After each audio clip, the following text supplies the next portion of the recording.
Folks, welcome back to the Steve Malzberg Show. I want to play a little bit of a video for you here as we introduce our next guest, Dennis Lynch, filmmaker. But I want you to hear and see a little bit of it, so let's roll it. The builders that used to hire me and my guys come up here to get the cheap labor, and they cut me right out of the picture. Right. Now my tax-paying American citizens aren't paying the bills anymore. Who's paying the bills? These guys? They get their checks and they send it back home. I don't want to make children here in this country, so I want to make money in this country and return to my country. Do you think that you're taking jobs away from Americans? I think. Yeah. United States is not the best in the world, you know? The humanity changed. Today, you pay for me. Tomorrow, my son pay for your son. Yeah, all right. There you have it. That's just a very, very small clip from They Come to America 2, The Cost of Amnesty, a documentary from documentary maker and the founder and CEO of TV 360 Media. That's Dennis Michael Lynch, and he joins us right now. Hey, Dennis, how are you, sir? Well, I was better before you played that clip, because every time I hear that guy say that my kids are going to pay for yours, yeah, pay for yours, but the hair on my arm stands. I don't blame you. I don't blame you. Well, listen, I got to tell you, great work, excellent work, and you should be very proud of it. I know you are, and I know that this is something that has consumed you. You were driven to do this, and you feel it in your bones, and it affects you every time you hear of the so-called Gang of Eight, and it must have driven you nuts when they passed that bill in the Senate with 13 Republicans helping to do it. Yeah, let me tell you, I'm going to go in reverse to what you just said. I mean, I'll start off with, once that passed, I felt as if now I've got to step on the gas and work a little harder tomorrow than I did yesterday, not just for the American worker who is displaced and out of work and is going to get absolutely crushed with this immigration bill if it gets passed through the House or anything even close like this bill, but also because I understand, and I've witnessed it firsthand, and you see it in the film, what is coming through our southern borders, and it is beyond scary. Well, and for some reason, let me just finish this out. Yeah. And for some reason, I cannot put my finger on it, the President of the United States, Janet Napolitano, and members of the Gang of Eight just don't want people to know what's coming through. And that, to me, is just beyond irresponsible. You know, it was several years ago we heard the rumblings. I remember I was at WOR Radio doing my afternoon show, and I remember talking about it and having guests on, and even Peter King, Homeland Security Committee, you know, would talk about Hezbollah and possible, you know, Islamic terrorists coming through the Mexican border, and we found evidence of it. But those reports started to fade away, and even the people who were talking about them stopped talking about them. And I know this is what I believe one of the most prominent things you're talking about when you talk about what's coming across our southern border. Yeah, let me say two things. First of all, the clip that you actually just played is from They Come to America 1, which I made 12 months. Oh, okay, sorry about that. No, let me explain, because I'm glad you did it. Was from They Come to America 1.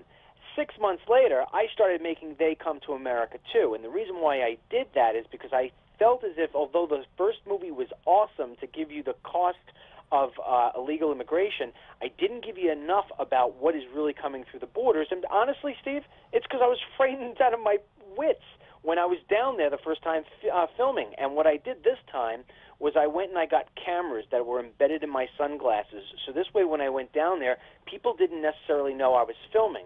And I worked alongside the Border Patrol agents who aren't allowed to talk to the press, who aren't allowed to talk to the public.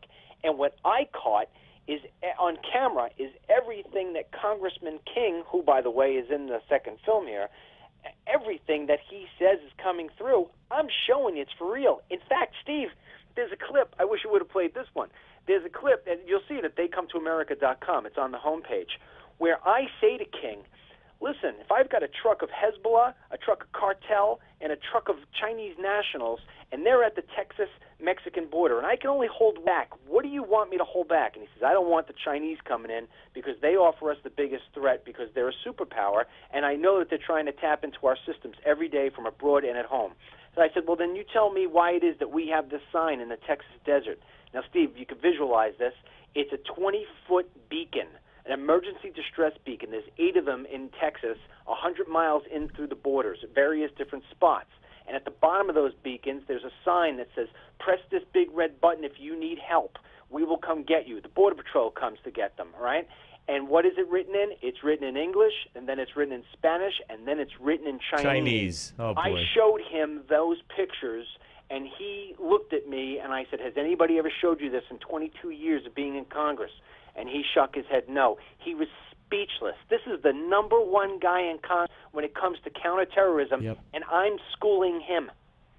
I tell you, we're talking to Dennis Lynch, American documentary filmmaker here on the Steve Malzberg Show. The latest documentary is They Come to America 2, The Cost of Amnesty.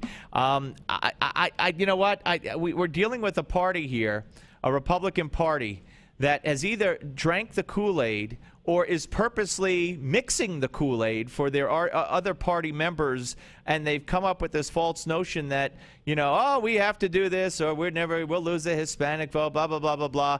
And they're willing, if they believe that, which I don't see how they could believe that if they have a half a brain, because 40 million more people will come into this country. They'll all vote Democrat. And plus, no matter how far they go on a bill, there's always things they're going to leave out. And the Democrats will take the newly signed bill and say, look what the evil Republicans left out. They still hate you, Hispanics. So they're going to lose. But the security issue, which a new poll, a new survey done by a McLaughlin Group, which we had on John McLaughlin yesterday, showed that Hispanics, yeah, they favor immigration reform, but border security first and foremost. And I got to tell you, we're dealing with Republicans in the Senate, at least, who couldn't give a rat's behind about border security.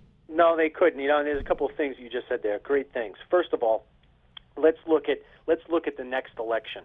The Democrats, the one thing you've got to give them a lot of credit for is they always have each other's back. They're unified. Even if the message is horrendous, they're unified.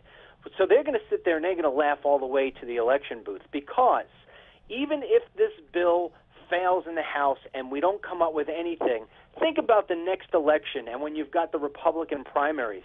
It's going to be Cruz and Rubio screaming back and forth, you wanted it, no, you didn't want it, you're anti-American, you're pro-immigrant. I mean, they're going to laugh because the American people are so tired of the politicians not being able to get their act together, and the GOP is just burying itself by being divided on this entire issue. If you are a member of the GOP and you are not protecting American lives and American jobs, you have absolutely no right to call yourself a Republican or a conservative. Immigration law was designed to do those two things: protect us from foreign incursion of any kind and to protect us from unfair foreign competition when it comes to the job market. And this bill, 1,200 pages of it, which I have gone through, there is not one sentence in there, Steve, not one sentence that is designed to help John Q. Public. Well, that's another thing. This phony proposition put forth by, you know, the Wall Street Journal and others that, oh, you know, once they pay taxes, it's going to stimulate the economy, and blah, blah, blah. Here's how I look at it as a layman and as a street guy, a regular person. Let me get this straight. Fewer and fewer people have full-time jobs. Fewer and fewer people are looking for work. They're giving up. They're taking part-time jobs. More and more people are on food assistance and food stamps than ever before. We don't have enough jobs to go around. So you're going to bring in more high-tech workers, more low-tech workers. And how exactly is that going to help us? Steve, I used to be a layman, but now I'm an expert. Now I'm an expert in this by default. Let me answer those things, because aside from being a filmmaker, I've been an entrepreneur since I'm 18 years old. I've hired easily more than 1,000 people, and I could just rattle these things off. I've hired HB1 visas. Let me explain this to you, because I was a tech company for 15 years, okay? The reason why you take those HB1 visas is not because you cannot find the talent here in the U.S.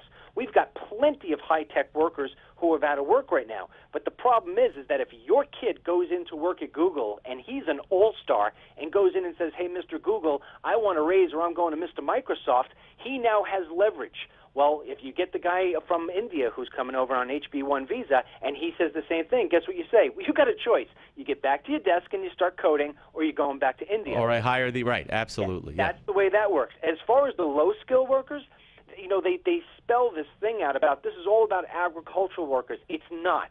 I can tell you that my movies, you see them, the people standing on the corner of 7-Eleven looking for work aren't looking to go pick grapes or lettuce. They're hanging sheetrock. They're painting homes. They're driving trucks. They're cutting lawns. They're doing the jobs that Americans want and need. So when Rubio stands up there and he's touting about how these people won't get welfare and they won't get Obamacare, it doesn't matter, because that welfare that you're saying we're going to save, we're just going to be giving it to more Americans. Yeah. It doesn't matter at all. We're going to be putting people on the unemployment line. We're not talking about Americans first. And that's wrong, Steve, because you know this, right? Everybody knows this. You could be a layman or not. When you go on an airplane, if you take your daughter or you take your son, you know your instinct is always to protect your kid first. Well, the stewardess says to you, in case of emergency, put the air mask on you first. Right. Because you can't take care of your kid if you're sick. Right. How can we start taking care of people from other countries, especially those who have broke our laws, when we've got our own struggling? Absolutely. Listen, Dennis, this has just been a wonderful conversation. I hope you'll come back. I hope everybody goes to theycometoamerica.com. Check out the documentaries. Find out how you could see them, how you could. Let me say this. Yeah. If they buy one, I send them 5. They got to help me get out the message, because the liberal media and Hollywood will not allow me any time. All right. Well, I'm going to put my personal order in for you too, because I'd like to get my hands on a couple of them. I don't have them yet myself, but I do want them. I'm so glad we hooked up here. And by the way, how dare you not take the advice of Chuck Schumer and every other Democrat on how Republicans could win the next presidential election? Just pass immigration reform. What's wrong with you, Republicans?